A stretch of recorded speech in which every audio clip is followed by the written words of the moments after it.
కూడి వచ్చిన ప్రియ సహోదరి సహోదరులందరికీ కూడా ప్రభు అయిన యేసుక్రీస్తు నామములో వందనాలు తెలియజేస్తున్నాను. చిన్న ప్రార్థన చేసుకున్నాం. అందరం కళ్ళు మూసుకున్నట్లయితే. యేసుక్రీస్తు ప్రభువా, విధికాల సమయంలో మీ పిల్లల్ని ప్రభా మీ సన్నిధికి చేర్చి మేమందరం కూడా ఈ విధంగా గ్యాదర్ అయ్యి మరి పాటల ద్వారా మనసుకించి నీకు ఇచ్చిన సమయాన్ని బట్టి వందనాలు చెల్లించుకుంటా ఉన్నాం ప్రభా. తండ్రి ఆరాధనలకు ఉండగా ప్రభా మీరు మాకు సహాయం చేయండి. మీ సన్నిధి మాతో ఉంచండి. మీ వాక్యాన్ని మీరు మాకు దయచేస్తూ రావాలని మమ్మల్ని చేతులు కప్పు చెప్పుకుంటూ అన్ని చేతులు కప్పు చెప్పుకుంటూ యేసుకృష్ణమ్మని అడిగి వేడుకుంటున్నాం తండ్రి. ఆమేన్. పిల్లరా, ఆరాధనకి సహాయకరంగా ఇర్మియా 31వ అధ్యాయం 3వ వచనం అందరం కలిసి చదువుకుందాం. Jeremiah 31st chapter 3rd verse. చాలా కాలం క్రిందట యెహోవా నాకు ప్రత్యక్షమై ఇట్లా నేను శాశ్వతమైన ప్రేమతో నేను నిన్ను ప్రేమించున్నాను గనుక విడువక నీడల కృప చూపుచున్నాను. ప్రియులారా, ఒకసారి ఈ వచనాన్ని మనం అర్థం చేసుకున్నట్లయితే, ఈ వచనాన్ని మనం గమనించినట్లయితే, ఈ వచనం యొక్క సందర్భం నేపథ్యాన్ని మనం ఒకసారి క్లుప్తంగా చూసినట్లయితే, ఇజ్రాయెల్ ప్రజలు దేవుని మాటలను, ఆయన నిబంధనను ధిక్కరిస్తూ దేవుణ్ణి వదిలేసిన వారిగా మరి వస్తా ఉన్నారు. విగ్రహాలను పూజించిన వారిగా ఇలా దేవునికి విరుద్ధమైన అనేకమైన పనులు మరి ఎన్నో వారు మరి చేసి వారి పాపములను బట్టి మరి వారి దేవునికి చూపిన విధేయతను బట్టి బబులోను చెరలోనికి వాళ్ళు వెళ్ళినట్లుగా మనం గమనించవచ్చు.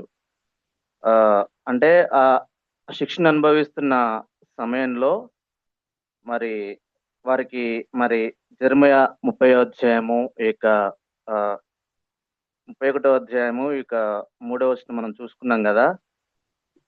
అంటే ఆ సమయంలో ఒకసారి మనం అర్థం చేసుకున్నట్లయితే, దేవుడు అంటే సమాధానం గురించిన ఆ విషయాన్ని మనం ఒకటి చూస్తాం. అంటే వారి శ్రమల్లో, బాధల్లో మరి వాళ్ళు ఇశ్రాయేల్ ప్రజలు ఉన్నప్పుడు రాసిన మరి మాటలుగా మనము ఈ వచనాలని మనం చూడొచ్చు. అంటే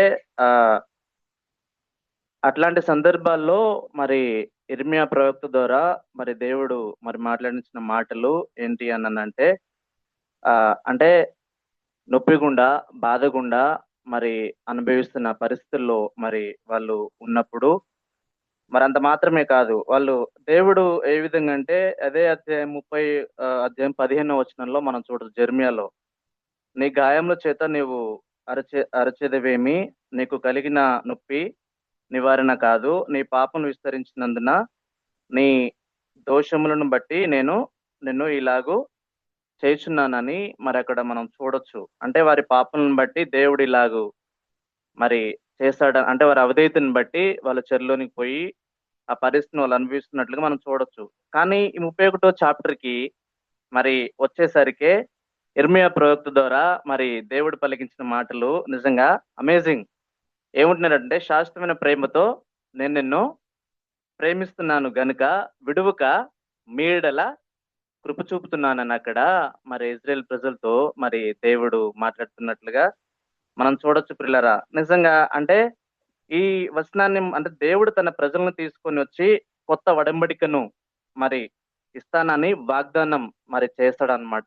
ఈ వచనాల్లో మనం చూసినట్లయితే నిజంగా ఒకసారి మనం గమనించినట్లయితే ఇందులో ఎవర్ లాస్టింగ్ లవ్, దేవుని యొక్క శాశ్వతమైన ప్రేమను మనం చూడొచ్చు. పిల్లరా, నిజంగా మనం గమనించినట్లయితే ఈ ఎవర్ లాస్టింగ్ లవ్ కి, ఈ శాశ్వతమైన ప్రేమకి నిజంగా ఈ పదానికి there is no beginning, there is no ending అనేది మనం అర్థం చేసుకోవచ్చు. ప్రిల్లరా, నిజంగా ఒకసారి మనం గమనించినట్లయితే పరిమితమైన జ్ఞానం కలిగిన మనము అపరిమితమైన జ్ఞానం కలిగిన ఆయన ప్రేమను అర్థం చేసుకోగలమా? బైబిల్లో కొన్ని మాటలు మనం చూడొచ్చు. అవి మన మనసుకు లేదా మన యొక్క వివేచనకు లేదా మన గ్రాహ్యానికి మించిన మాటలుగా మనం చూడొచ్చు. నిజంగా అంటే లోతైన మాటల్ని మనం చూడొచ్చు. బైబిల్ గ్రంథంలో మనం చూడొచ్చు. అందులో ఒకటి ఈ యొక్క ఎవర్ లాస్టింగ్ లవ్ అన్నమాట. అంటే దేవుని యొక్క శాశ్వతమైన ప్రేమను మనం గమనించొచ్చు, అర్థం చేసుకోవచ్చు. అందుకే ఎఫెసీ పత్రిక 3వ అధ్యాయం 18వ వచనంలో పౌలు కూడా ఈ విధంగా వస్తా ఉంటాడు. మీరు దేవుని సంపూర్ణత యందు పూర్ణులగునట్లుగా ప్రేమయందు వేరుపారి స్థిరపడి సమస్త పరిశుద్ధులతో కూడా దాని వెడల్పు, పొడుగు, లోతు, ఎత్తు ఎంతో గ్రహించుకునుటకును.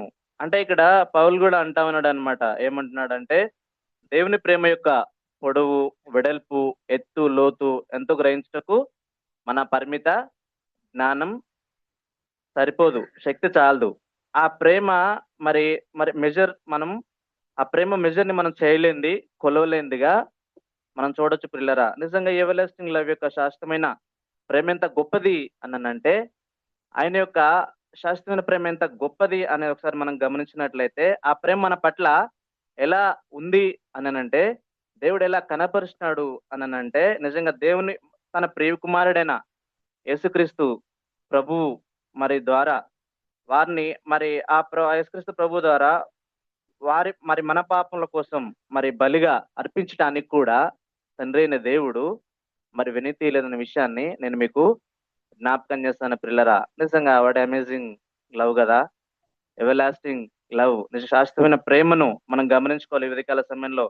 అంత మాత్రమే కాదు, ఇక శాశ్వతమైన ప్రేమ అనంటే మాట్లాడుకున్నాం కదా, ఆరంభం లేని ప్రేమ, అంతం లేని ప్రేమ. జనరల్ గా మనుషులంగా మన ప్రేమల గురించి మనం ఆలోచన చేసినట్లయితే మొదట ఉంటుంది, ముగింపు ఉంటుంది మన ప్రేమలకు.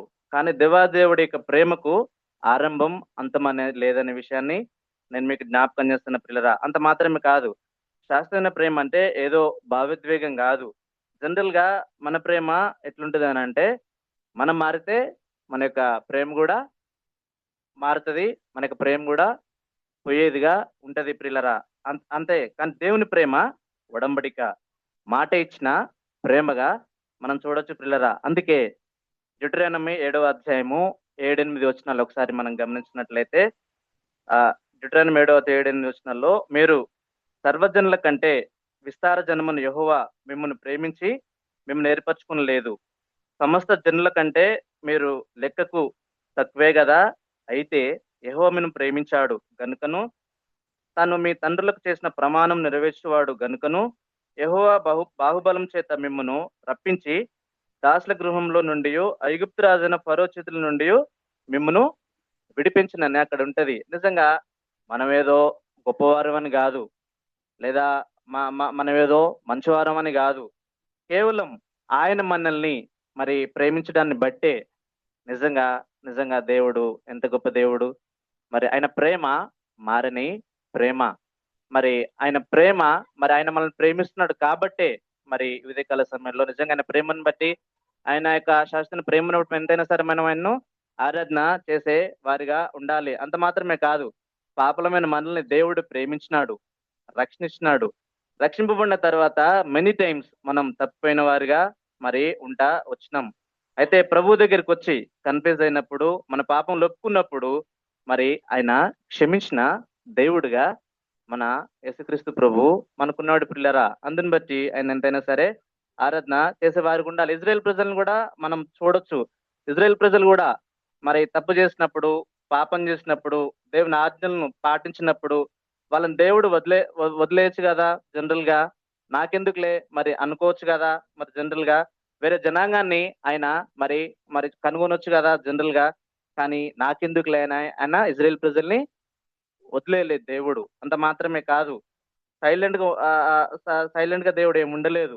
కానీ దేవుడు వాళ్ళని ప్రేమిస్తున్నట్లుగా, వాళ్ళని సరిచేసినట్లుగా, గద్దించినట్లుగా, ప్రవక్తల ద్వారా, అనేక మంది దైవజనుల ద్వారా హెచ్చరించినట్లుగా, మళ్ళా దేవుడు తన వైపుకి తిప్పుకున్నట్లుగా మరి చూడొచ్చు పిల్లరా. నిజంగా యాజ్ ఎ బిలీవర్స్ గా మనం కూడా అనేక సందర్భాలు రక్షింపబడిన తర్వాత మరి మన ఇష్టానుసారంగా మనం పోయినప్పుడు, దేవుని అవిధేయులుగా మరి మనం వెళ్ళినప్పుడు, మరి దేవుడు తన వాక్యం ద్వారా సంధించి, గద్దించి, బలపరిచి, తన ప్రేమ చేత మనల్ని మరి తన ప్రేమను కనపరిచి మరి మరి కనపరిచిన దేవుడుగా మరి మన ప్రభు మనకున్నాడు పిల్లరా. అందుని బట్టి మన ప్రభుని ఎంతైనా సరే ఆరాధన చేసే వారిగా ఉండాలి. నిజంగా అంత మాత్రమే కాదు, దేవుడు ఎవర్ లాస్టింగ్ లవ్ అనేది ఒకసారి మనం గమనించినట్లయితే, ఆ శాశ్వతమైన ప్రేమను గురించి ఒకసారి మనం అర్థం చేసుకున్నట్లయితే, నిజంగా నిజంగా దేవుడు మనం మారతామేమో గాని, మన ప్రేమలు మారతాయేమో గాని, మన ఇష్టాలు మారతాయేమో గాని,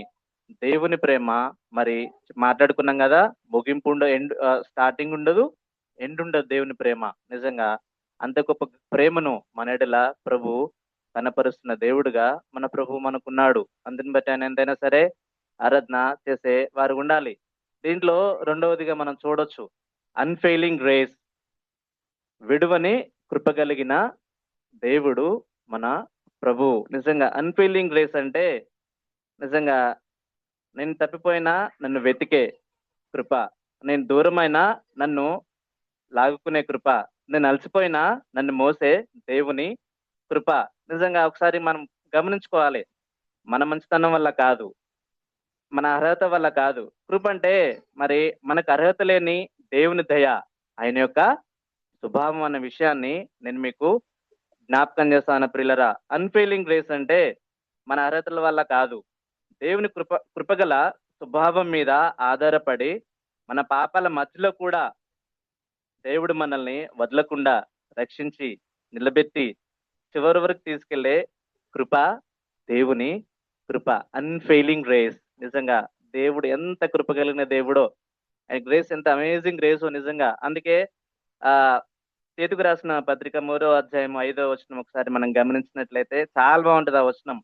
మనం నీతిని అనుసరించి చేసిన క్రియల మూలంగా కాక తన కనికరం చొప్పుననే పునర్జన్మ సంబంధమైన స్నానము ద్వారాను పరిశుద్ధాత్మ మనకు నూతన స్వభావం కలుగజేయుట ద్వారాను మనలను దేవుడు రక్షించినట్లుగా మనం చూడొచ్చు. నిజంగా ఆయన కనికరము, ఆయన దయ, ఆయన కృప ఎంత నిజంగా ఒకసారి అర్థం చేసుకోవాలి ప్రియులరా.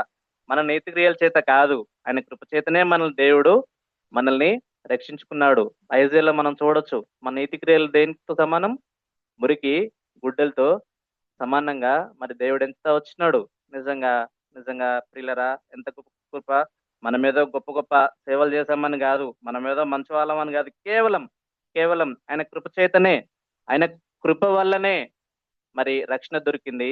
ఆయన కృప వల్లనే మనందరం కూడా సర్వైవ్ మరి అవుతున్నట్లుగా మరి నేను మీకు జ్ఞాపకం చేస్తాను ప్రియులరా. అందుని బట్టి మన ప్రభుని ఎంతైనా సరే మనము ఆరాధన చేసే వారికి ఉండాలి. దేవుడు ఎంత కృప కలిగిన వాడంటే, విలప వాక్యంలో 3వ-22వ వచనంలో మనం చూడొచ్చు, లామెంటేషన్ లో, యెహోవా కృపగలవాడు, ఆయన వాత్సల్యత ఎడతెగ నిలిచినది గనుక మనము నిర్మూలము కాకున్న వారంగా మనం ఉన్నాం ప్రియులరా. నిజంగా నిజంగా దేవుడి యొక్క కృప వాత్సల్యత ఎంత గొప్పదో మన ఎడల గమనించుకోవాలి. ఉదయకాల సమయంలో దేవుని యొక్క ప్రేమను, శాశ్వతమైన ప్రేమను జ్ఞాపకం చేసుకుంటూ, ఆ కృపగలిగిన దేవుణ్ణి మనం జ్ఞాపకం చేసుకుంటూ, నిజంగా ప్రేమలు, మనుషుల ప్రేమలు మనం చూస్తే తాత్కాలికంగా ఉంటాయి, మారే ప్రేమలుగా ఉంటాయి.